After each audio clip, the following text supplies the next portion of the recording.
Hello प्यारे बच्चों, देखिए आज 12th क्लास की फिजिक्स चैप्टर 3 और आज है लेक्चर नंबर 64।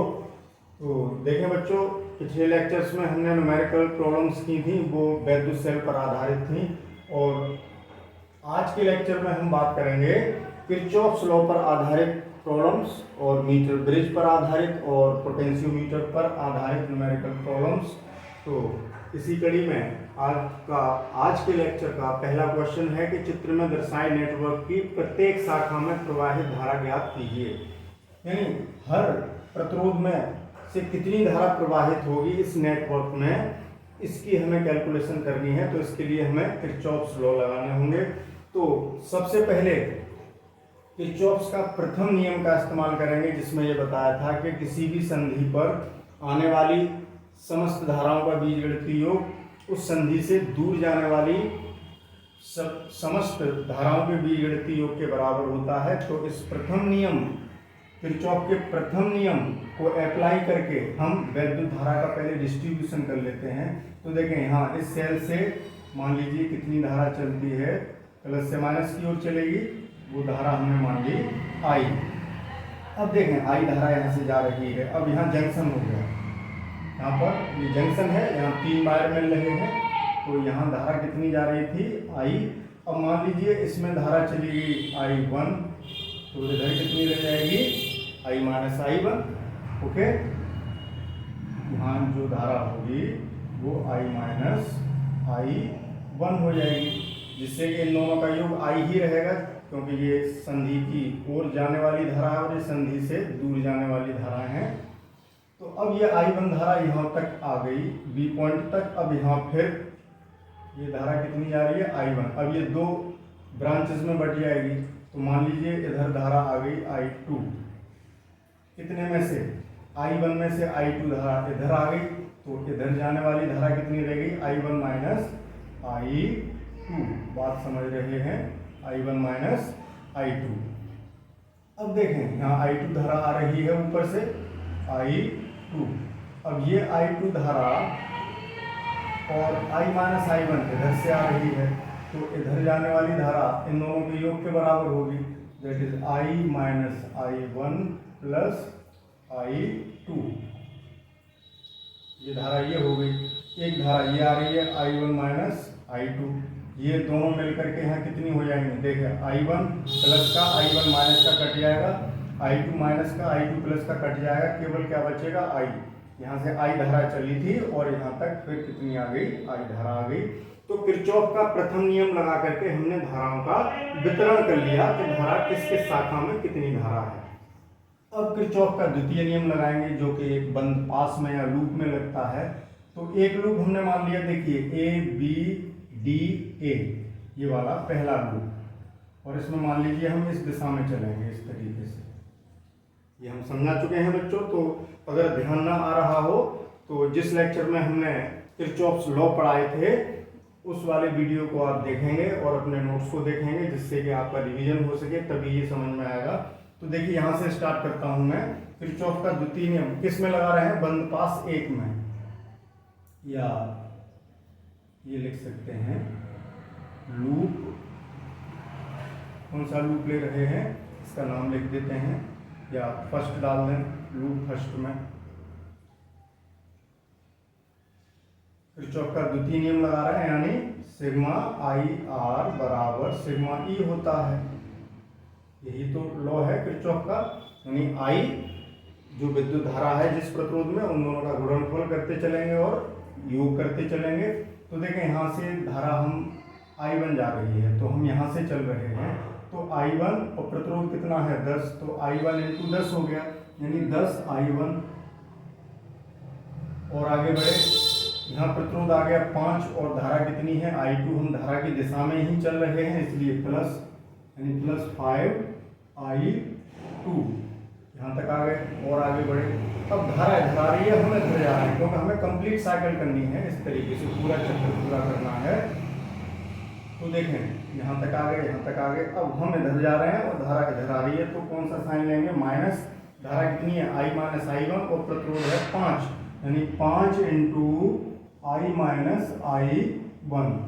अब देखें इस लूप में, इस वाले लूप में कोई भी सेल नहीं जुड़ा है, तो विद्युत वाहक बल शून्य है, यानी 0 आ गया। इसको सिंप्लीफाई कर लेते हैं, तो 10I1 plus 5I2 minus 5I plus 5I1 बराबर 0।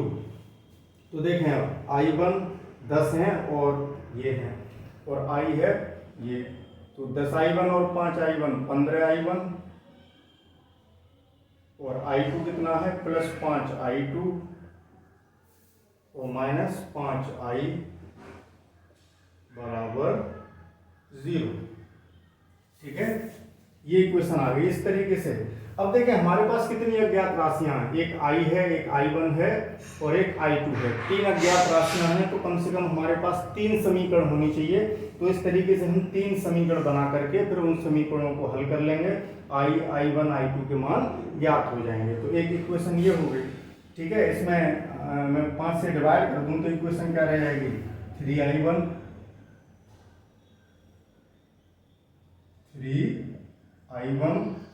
प्लस I2 माइनस I बराबर 0, इक्वेशन नंबर फर्स्ट। ऐसे ही मैं ये सेकंड लूप ले लेता हूं, ये वाला इस तरीके से। भाई इस लूप का नाम क्या था, ये ABDA, ये लूप कौन सा था, ABDA। ऐसे लूप 1 लिख दिया है मैंने। ऐसे ही अब लूप 2 जिसका नाम BCDB में, अब मैं पूरी बात नहीं लिख रहा हूँ, किरचॉफ के द्वितीय नियम से ऐसे लिख लेंगे। तो देखें अब यहाँ लगाइए, हम इस डायरेक्शन में चलेंगे, तो यहाँ से चले, 5 का प्रतिरोध है 5 ओम का, और धारा इतनी है तो इनका गुणा करेंगे, यानी 5I1 माइनस I2, और आगे चलिए यहाँ तक आ गए। हम धारा के विपरीत दिशा में चल रहे हैं, इसलिए माइनस का साइन लगा देंगे, बिना कुछ सोचे समझे, बिना किसी झंझट के। और धारा इसमें कितनी है इस वाले प्रतिरोध में, I minus I1 plus I2, I minus I1 plus I2। और आगे बढ़िए, हम फिर धारा के विपरीत दिशा में जा रहे हैं, तो -5, और धारा कितनी है इसमें, I2, -5I2 बराबर 0। इसको सिंप्लीफाई करते हैं, ब्रैकेट खोलिए, तो देखिए 5I1 minus 5I2 minus 10I plus 10I1 minus के 10I2 और माइनस 5I2 बराबर 0। अब देखें 5I1 और I1 कहाँ है, 10I1 15I1, माइनस के 5I2 और माइनस के 10I2, यानी माइनस के 15I2। सॉरी, एक I2 ये है, एक I2 ये है, एक ये भी है। 5 और 10 15 और 5 20 I2। I कितने हैं, केवल अकेला है, माइनस का 10I बराबर 0। 5 से डिवाइड कर दें बच्चों, तो 3I1 minus 4I2 minus 2I बराबर 0, इक्वेशन नंबर सेकंड आ गई। 5 या 15, 5 और 20, 5 9 10। एक बार मैं चेक कर लेता हूँ बच्चों, कोई प्लस माइनस की गलती हो गई तो पूरा सवाल गलत हो जाएगा। बड़ा सिंसियर तरीके से आपको ये प्रॉब्लम्स हल करनी है। 5I1 माइनस 5I2 माइनस के 10I और माइनस माइनस प्लस 10I1, ये माइनस के 10I2 माइनस के 5I2, ओके है। अब एक लूप चाहे तो ये वाला ले लो, देखिए ABC और दिस वन, या ये ले लो नीचे वाला ADCA, यहाँ पे भी मैं कुछ नाम दे देता हूँ, जैसे MND। तो ये मैंने लूप 3 मान लिया, और अब इस लूप में मैं ऐसे चलूंगा इस तरीके से। समझ रहे हैं कौन सा लूप ले रहा हूँ मैं, बंद पास, कौन सा, दिस वन, इस तरीके से ये। ठीक, तो लूप थर्ड मैं नाम भी लिख दूंगा जिससे कंफ्यूजन ना हो। लूप थर्ड यानी कौन सा है, ADC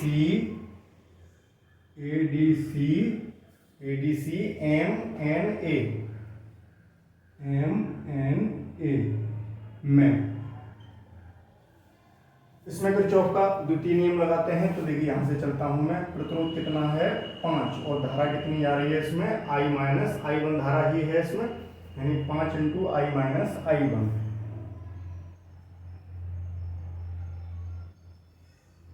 और आगे चला मैं यहाँ, इसमें भी धारा इधर ही जा रही है, तो प्लस 10, प्रतिरोध 10 है, हम धारा की दिशा में ही जा रहे हैं। I minus I1 plus I2, I minus I1 plus I2। अब और कोई प्रतिरोध, एक और है दिस वन, इसमें प्रतिरोध की वैल्यू 10 है और धारा I है, तो उसी दिशा में जा रहे हैं, तो प्लस 10I।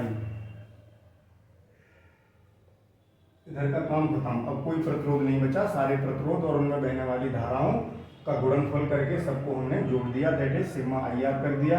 अब सिग्मा E यानी विद्युत वाहक बल उस साइड में, तो जब हम ऐसे चलते हैं तो इसी दिशा में फिर चलिए, और सेल का जो बाद वाला इलेक्ट्रोड होगा, जैसे इधर से आ रहे हैं तो बाद में कौन सा पड़ रहा है प्लस का, तो प्लस का साइन लेंगे और EMF कितना है 10, समझ गए ना। एक और बैटरी जुड़ी होती तो उसका भी EMF लिख देते। अब इसको हल करते हैं, 5I minus 5I1, 5I minus 5I1 plus 10I minus 10I1, ठीक ठीक ठीक, प्लस के 10I2। सब्जी बेच रहा है भाई सब्जी वाला, लेनी हो तो ले लो, प्लस 10I2 प्लस 10I। आवाज आ रही होगी सब्जी वाले की भाई। अब देखिए माइनस के 5I1 और माइनस के 10I1, I1 दो ही जगह हैं, यानी माइनस के 15I1। I2 देखते हैं प्लस के 10I2, सिंगल टर्म है। अब I देखते हैं 5I और 10I, 15I और 10I, 25I हो गए प्लस के, क्योंकि सब प्लस के ही हैं।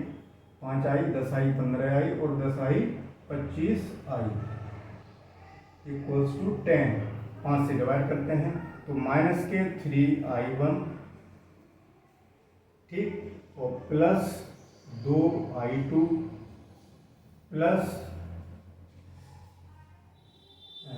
5I बराबर 2, समीकरण नंबर 3।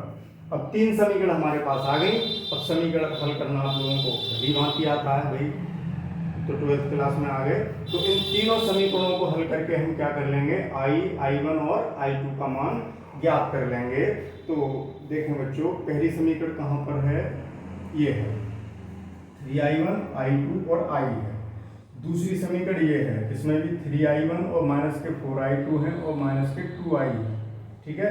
और इसमें 3I1 है और I2 है, I भी है। तो देखिए माइनस के 3I1 है और ये 3I1 है, इन दोनों को जोड़ दें तो I1 खत्म हो जाएगा।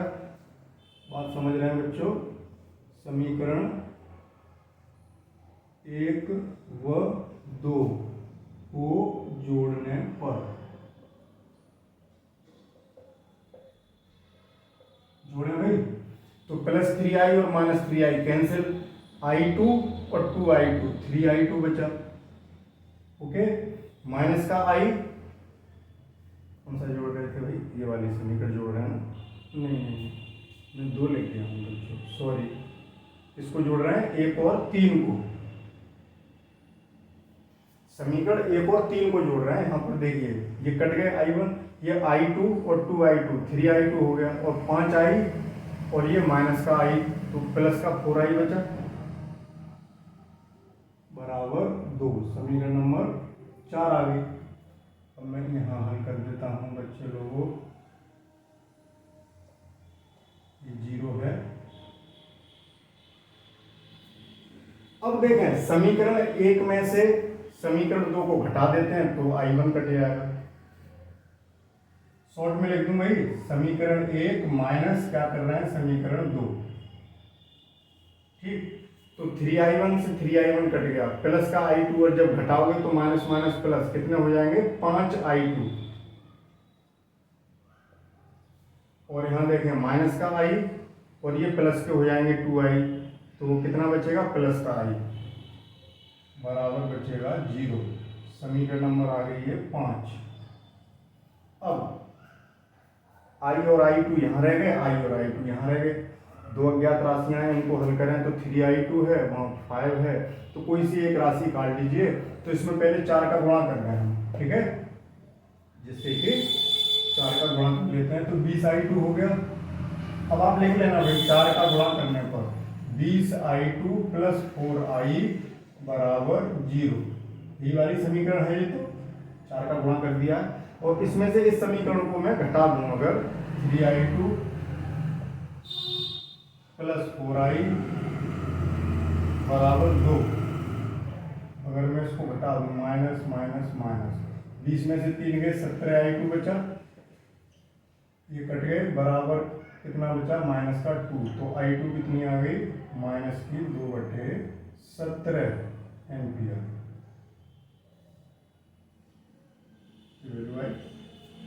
i2 की माइनस की आई है भाई i2, और i2 इसमें बह रही है। अब आप कहेंगे सर माइनस क्यों आया? देखिए अभी हमें ये पता नहीं था कि यहाँ से जो धारा जा रही थी वो इधर जाएगी या यहाँ से बढ़ के इधर जाएगी, तो हम कोई सी एक धारा मान सकते हैं। अब i2 माइनस की आई, इसका मतलब हमने ये जो दिशा मानी थी ये धारा उल्टी दिशा में बह रही है। सवाल गलत नहीं हुआ है भाई, क्योंकि अभी हमें क्या पता कि यहाँ से भी तो दो भागों में बढ़ सकती थी, ऊपर को जा सकती थी, इधर से i माइनस i1 में से i2 इधर जा सकती थी, हमने उधर से कर ली।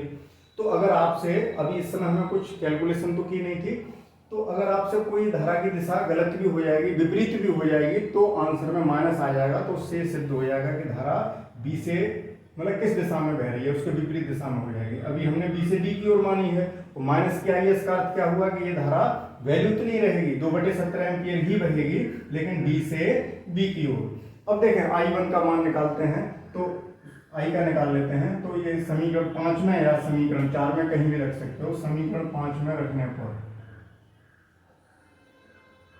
क्या रखने पर i2 की वैल्यू मैं बहुत संक्षेप में लिखूंगा, यही एक सवाल ही पता लगा आधे घंटे में हो रहा है। ये वाली वैल्यू रखने पर कौन सी वैल्यू, ये वाली वैल्यू यहाँ रखना है, तो 5 इंटू, तो माइनस का हो गया, i2 का मान रखोगे 5 दूनी 10/17, कहाँ रख रहे हैं यहाँ पर, प्लस i बराबर 0, तो i बराबर कितना आ गया 10/17 एम्पियर, ये i का मान आ गया। ओके,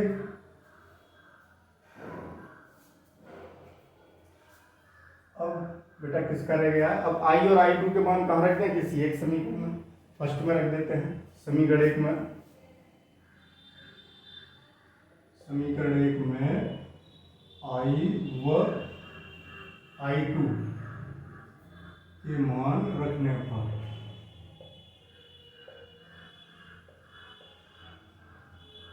रखें भाई, समीकरण 1 क्या है 3i1, तो 3i1 प्लस i2 यानी माइनस के 2/17, और माइनस i यानी माइनस के 10/17, समझ रहे हैं, बराबर 0। तो 3i1 बराबर -2 -10 माइनस के 12/17, और उधर आके हो गए प्लस 12/17। अब बच्चों मैं कहाँ करूँ, अब इसको हटा देंगे बच्चों, ठीक है, इसका एक स्क्रीनशॉट ले लीजिए।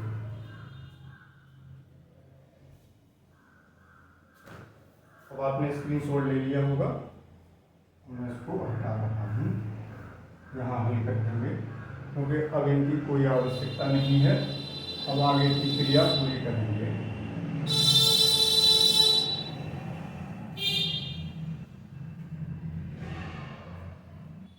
तो 3i1 बराबर इतना, तो i1 3 से 4 बार कट गया, तो i1 कितना आ गया 4/17 एम्पियर। तो अभी आंसर नहीं आए हैं बच्चों, क्योंकि ये पूछ रहा है कि प्रत्येक शाखा में धारा बताइए। ये तो i1 और i2 के मान आए हैं, तो देखें शाखा AB में धारा, शाखा AB में धारा बराबर कितनी है भाई, i1 है AB में, तो i1, और i1 कितना निकाला है हमने 4/17, तो 4/17 एम्पियर, एक आंसर हुआ। शाखा BC में धारा,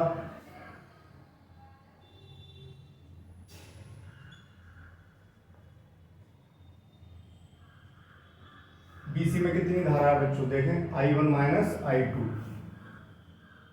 I1 माइनस I2, यही तो धारा है, दिख रही होगी आपको। वैल्यू रखते हैं, I1 कितना है 4/17 और I2 कितना है माइनस के 2/17, तो प्लस हो गए, तो कितनी आ गई 6/17 एम्पियर। ये दूसरा आंसर हो। CD में धारा, शाखा CD में धारा बराबर, CD में कितनी धारा, I minus I1 plus I2, I minus I1 plus I2, value रखिए। I कितना है बच्चों 10/17, I1 माइनस 4/17 और I2 माइनस 2/17। तो देखें 10 में से 4 गए 6 और 6 में से 2 गए 4, ठीक, तो कितनी आ गई 4/17। अब D A में धारा,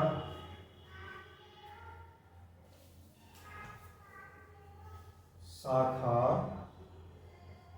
DA में धारा कितनी है भाई, DA में I माइनस I1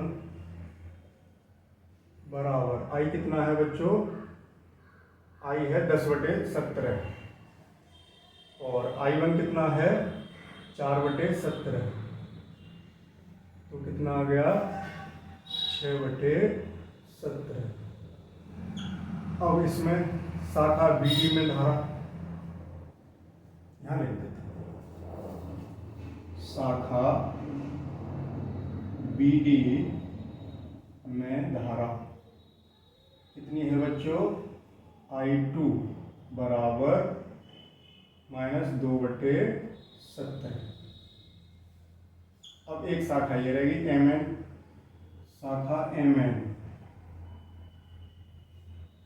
में धारा बराबर I, और बराबर I कितना निकाला है बच्चों 10/17। ये टोटल धारा है जो इस सर्किट में बह रही है, I ही तो चली थी यहाँ से। तो बच्चों इस तरीके से किसी भी प्रकार का नेटवर्क हो आप लोग इक्वेशन बनाएंगे किरचॉफ्स लॉ लगा करके, बहुत सिंपल कॉन्सेप्ट है, और उनको हल करके हम जो अज्ञात राशियां हैं उनका मान ज्ञात कर सकते हैं। तो इसका स्क्रीनशॉट, फिर चलेंगे अगले क्वेश्चन पर। तो पहले आप इसका एक स्क्रीनशॉट ले लीजिए।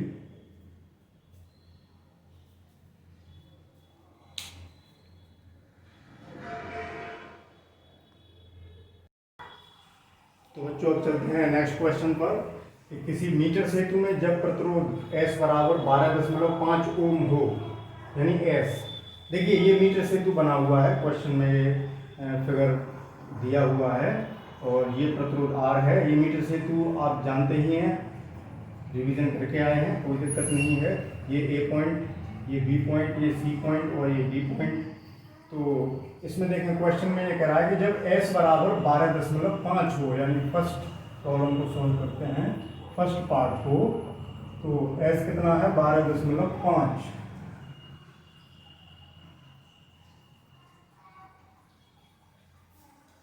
तो संतुलन बिंदु सिरे A से, यानी संतुलन बिंदु, यानी जब गैल्वेनोमीटर में विक्षेप शून्य होगा, A से 39.5 सेंटीमीटर की लंबाई पर प्राप्त होता है, यानी इसकी A से दूरी, ये भी तो पॉइंट A ही हुआ भाई, ये पूरी पत्ती ये पॉइंट का काम करेगी।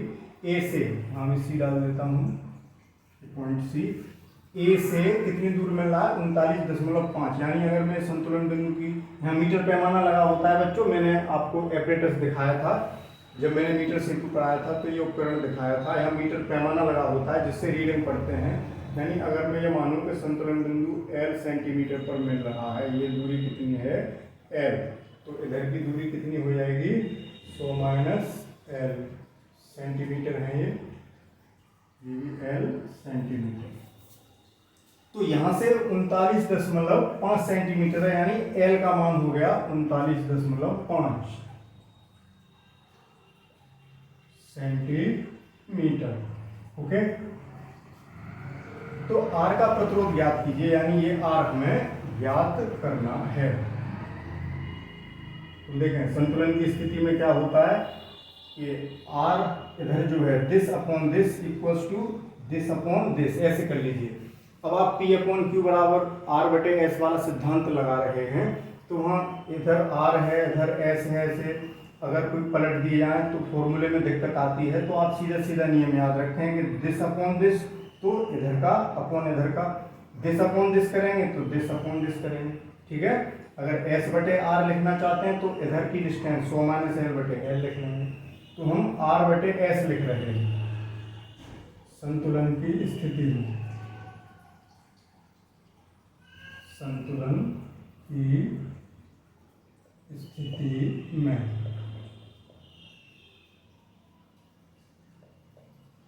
R अपॉन S बराबर, जब हम R अपॉन S कर रहे हैं तो L अपॉन 100 माइनस L, सीधा सा नियम बना लीजिए भाई, कभी कोई गलती नहीं होगी।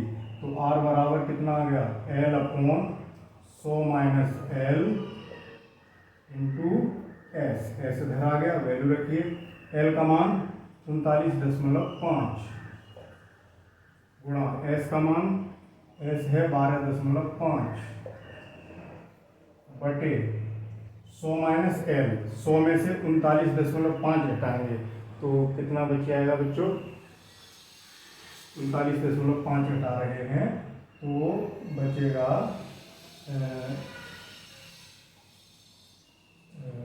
60.5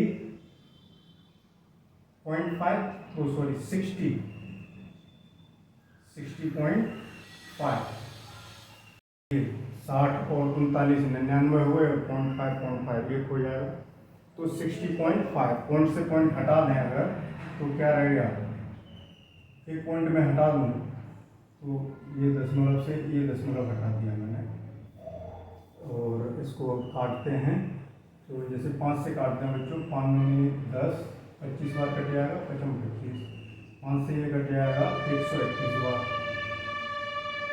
121 बार कट जाएगा। और अब ये कटेगा नहीं तो 25 का यहाँ गुणा करके इससे डिवाइड कर दोगे, 39.5 गुणा 25 बटे 121, ठीक है। पहले आप इसका एक स्क्रीनशॉट लें।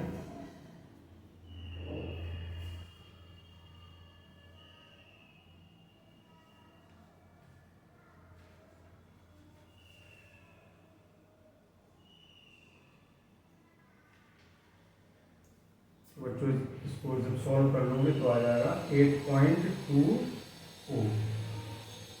मल्टीप्लाई करके डिवाइड करना है, ये काम आप कर ही लेंगे। तो ये बच्चों बात समझ में आ गई होगी, तो अब इसका एक स्क्रीनशॉट ले लीजिए। बच्चों अब आगे चलते हैं, इसी क्वेश्चन में आगे ये कह रहा है, देखो प्रतिरोध ज्ञात हो गया, आर आ गया। मीटर सेतु में प्रतिरोधों के संयोजन के लिए मोटी कॉपर की पत्तियां क्यों प्रयुक्त करते हैं। देखो ये आपको 3 पत्तियां मैंने दिखाई थी उस दिन जब मीटर ब्रिज पढ़ाया था, ये 3 पत्तियां हैं, 2 एल शेप की और एक ये कॉपर की हैं और मोटी पत्तियां हैं, काफ़ी चौड़ी भी हैं। तो ऐसा क्यों किया गया। देखो बच्चों ऐसा इसलिए किया गया है कि जब हमने सूत्र की स्थापना की है, जब ये सूत्र संतुलन की स्थिति में ये प्रतिबंध या शर्त ज्ञात की है, तो उस समय हमने केवल ये प्रतिरोध और इस तार का प्रतिरोध ही कंसीडर किया है। अगर ये पतली बना दी जाती तो इनका भी प्रतिरोध बहुत ज़्यादा होता, तो चौड़ी पत्ती बनाने का क्या फायदा है कि इनका प्रतिरोध नगण्य हो जाए, यानी ये प्रतिरोध फिर इस तार में इसका प्रतिरोध भी तो जुड़ जाता। बात समझ रहे हैं। अगर ये पत्ती पतली होती, बहुत पतली बना देते तो क्या होता कि इसका भी प्रतिरोध होता और इस तार की जो संतुलन की स्थिति आई है वो फिर एग्जैक्ट स्थिति हमें नहीं मिल पाती। तो इन पत्तियों के प्रतिरोध को नगण्य करने के लिए, जिससे कि संतुलन की स्थिति हमें सही से ही ज्ञात हो सके, इसलिए हमने ये पत्तियां मोटी लगाई हैं। अब चलते हैं बी पार्ट पर। अब कह रहा है कि आर और एस को अंतर बदल करने पर सेतु के संतुलन बिंदु ज्ञात कीजिए। अब हमने किया आर और एस को अंतर बदल यानी इंटरचेंज कर दिया, यानी एस खोल के यहाँ लगा दिया और आर लगा दिया यहाँ, तो संतुलन बिंदु कहाँ मिलेगा, अब ये ज्ञात करना है। तो देखें अब मैं फिगर को यहीं पर बदल देता हूँ। अब हमने क्या कर लिया कि आर की जगह क्या कर दिया एस, और एस की जगह कर दिया आर। तो देखें एस अपॉन आर बराबर दिस अपॉन दिस होगा। अब एल तो हमें पता नहीं है, वो स्थिति हमें ज्ञात करनी है। तो एस तो इतना है ही, एल और आर हमने निकाल ही लिया, ये डाटा हमारे पास आ गया। आर कितना आ गया हल करके 8.2 ओम। ठीक है बच्चों, 8.2 ओम आ गया। अब संतुलन की स्थिति में क्या होगा, यहाँ आर अपॉन एस की जगह एस अपॉन आर हो जाएगा, पलट जाएगा। समझ रहे हैं? देखिए एस अपॉन आर बराबर एल अपॉन 100 माइनस एल। अब एल हमें ज्ञात करना है, दिया नहीं है, स्थिति बदल जाएगी। तो अब यहाँ से देखिए सॉल्व करते हैं इसको। एस कितना है 12.5 बटे आर कितना है 8.2 बराबर एल ज्ञात करना है, यानी एल अपॉन 100 माइनस एल। तो देखें दशमलव से दशमलव हटा दिए, ठीक है। अब मल्टीप्लाई करते हैं तो 125 यानी 12,500 यहाँ लिख दिया माइनस 125 एल बराबर, देखो 100 का गुणा हो गया और एल में हो गया और 82 एल। अब 125 इधर ले जाएं तो जुड़ जाएंगे, तो 5 और 2 7 और 8 और 2 10 और 1 2 207 हो गया। बात समझ रहे हैं बच्चों? बराबर कितना रह गया 12,500 और क्या था ये एल, तो एल बराबर कितना आ गया 12,500 बटे 207। तो देखें इसको लगभग 200 के करीब मान लें तो 60 के आसपास आएगा। समझ रहे हैं ना? जैसे 200 के करीब कर लें और ऊपर 125 हैं तो 125 120 के करीब हैं, तो जब सिंप्लीफाई करेंगे तो 60.38 आ जाएगा। ये तो आप कर ही लेंगे। बात समझ में आ गई बच्चों? तो जब आर और एस को बदल दिया तो संतुलन की स्थिति भी बदल जाएगी, यानी अब संतुलन कहाँ मिलेगा, सिरे ए से। अब आप यहाँ लिखेंगे कि तो संतुलन की स्थिति सिरे ए से 60.38 सेंटीमीटर पर, यानी यहाँ कहीं आएगी। अब संतुलन यहाँ ना आकर के इधर कहीं आएगा 60 के आसपास, 60.38। अब देखें सी पार्ट। सी पार्ट में क्या कह रहा है बच्चों कि यदि सेतु के संतुलन की अवस्था में धारामापी और सेल का अंतर बदल कर दिया जाए तो धारामापी कोई धारा दर्शाएगा। तो क्या, यहाँ लिख देते हैं, तो क्या, बात सही से कर लेते हैं, तो क्या धारामापी कोई धारा दर्शाएगा। यानी संतुलन की स्थिति है, यानी विक्षेप शून्य है, और हमने क्या किया कि बैटरी लगा दी, अभी ए और सी के बीच है, बी और डी के बीच में, और गैल्वेनोमीटर लगा दिया ए और सी के बीच में। ये मैं समझा चुका हूँ, जब हमने व्हीटस्टोन ब्रिज पढ़ाया था तो उस समय मैंने बताया था कि बैटरी और गैल्वेनोमीटर की स्थिति बदलने पर संतुलन की अवस्था में कोई प्रभाव नहीं पड़ता है। जब संतुलन की स्थिति वही रहेगी तो धारामापी में कोई धारा फिर भी नहीं दर्शाई जाएगी, क्योंकि धारामापी और सेल की स्थिति को बदल देने पर ए और सी से अभी बैटरी जुड़ी है, फिर हमने जोड़ दिया गैल्वेनोमीटर, बी और डी से गैल्वेनोमीटर जुड़ा है ये जी, और फिर हमने जोड़ दी बैटरी। तो संतुलन की स्थिति में कोई प्रभाव नहीं पड़ता है, इसलिए अब भी संतुलन होगा और धारामापी में विक्षेप अब भी शून्य होगा, कोई धारा नहीं दर्शाए। तो बच्चों आज के लेक्चर में केवल इतना ही, और कल के लेक्चर में इस चैप्टर के न्यूमेरिकल प्रॉब्लम्स को हम क्लोज कर देंगे। तो कल पढ़ के आइएगा विभवमापी से रिलेटेड न्यूमेरिकल प्रॉब्लम्स कल सॉल्व कर देंगे बच्चों। ओके, मन लगा के पढ़ते रहिए। Okay, thank you for watching.